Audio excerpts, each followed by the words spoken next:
tinggalkan aku tanpa gejala prodromal. Tak ada tanda vital yang berubah, tapi tiba-tiba jantungku mengalami takikardia emosional. Sejak saat itu, aku resmi masuk fase krisis internal. Kehilanganmu memicu respons simpatis berlebih, sistem limbikku overaktif, hipotalamus mengirim sinyal panik, dan aku terperangkap dalam homeostasis yang terganggu. Diagnosis awal distress relasional akut, etiologinya pemutusan mendadak hubungan afektif, patogenesis rumit, kombinasi antara ekspektasi dan keterikatan dopaminergik. Aku mengalami sindrom withdrawal cinta, seperti pasien putus asa yang kehilangan sumber euforia. Tiap memori bersamamu adalah stimulus yang menimbulkan flare-up pada luka emosional lama.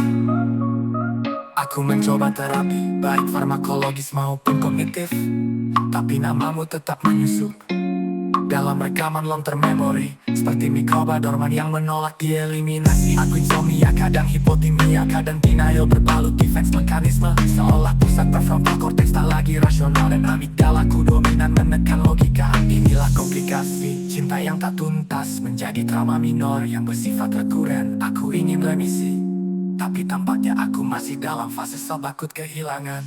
Kau adalah patogen yang tak bisa kulawan dengan antibody. Kau menyatu dalam plasmaku, membentuk antibodi palsu yang memicu autoimun perasaan. Aku lelah menjadi pasien dari luka yang kubiarkan jadi kronik.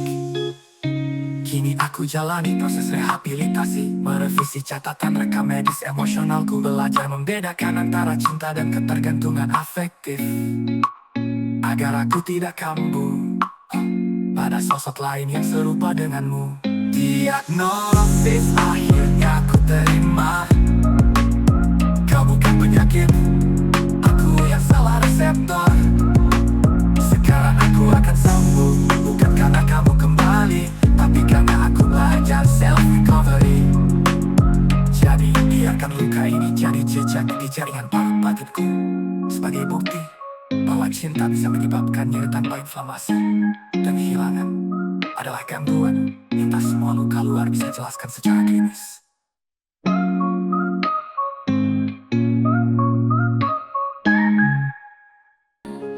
Adakah dia mengerti rasa yang tak pernah pudar, seperti bayang yang selalu hadir di setiap sudut kamar, mengendap di hati tak mampu kuungkapkan, membekas dalam jiwa seperti luka yang tak sembuh perlahan. Bibir membisu, namun hati berteriak keras. Cinta ini seperti api yang tak pernah padam deras. Aku bertanya dalam gelap sunyi yang dalam, adakah dia mendengar jerit hati yang tenggelam? Adakah dia mengerti rasa yang tak pernah hilang, seperti hujan di musim yang terus menggantung bayang? Jika waktu membeku dan dunia berhenti, mungkinkah dia tahu aku masih di sini? Malam datang membawa harapan yang rapuh, membawa angan bahwa dia mungkin akan sembuh. Namun bayang itu terus menari dalam kelam, meninggalkan jejak cinta yang tak pernah padam. Jika aku bisa bicara tanpa rasa takut, mungkin aku akan membuka hati yang kusut.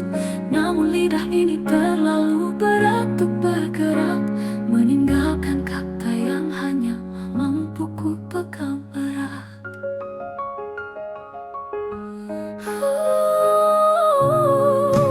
Adakah dia mengerti rasa yang tak pernah hilang, seperti hujan di musim yang terus menggantung bayang? Jika waktu membeku dan dunia berhenti, mungkinkah dia tahu aku masih di sini?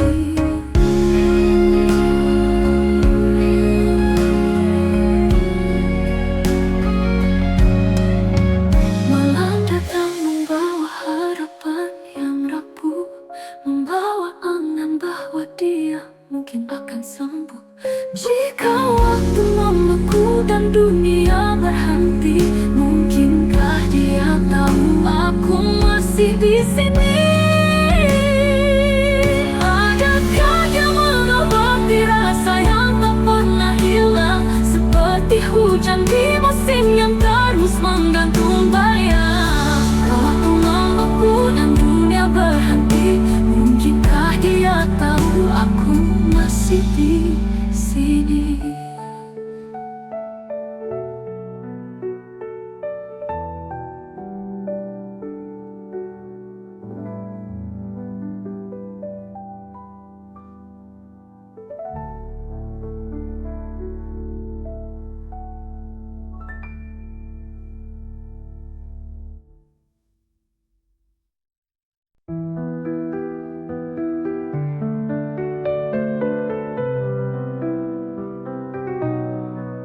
Kau adalah hipotesis yang kugenggam erat dalam riset panjang bernama harapan. Tapi datanya bias, variabelnya menghilang, dan aku tersesat dalam metodologi rindu. Setiap kenangan jadi kutipan yang usang, setiap dialog kita termaktub di literatur luka. Aku menyusun, aku mencinta ini, namun kesimpulannya nihil, hampa, sia-sia. Kau adalah tesis yang tak selesai, babak cintanya tercecer di jurnal jiwa. Aku menulis ulang bab kehilangan dengan referensi air mata. Kau hilang tapi mengendap dalam pikiran kritisku, jadi paradoks yang tak kunjung terpecahkan. Aku mencoba mengukur kehilanganmu dalam satu logika dan eksistensi,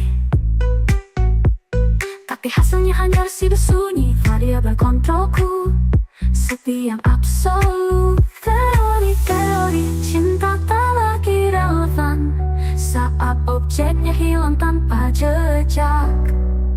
Dan aku peneliti perasaan yang gagal mendefinisikan kehilangan.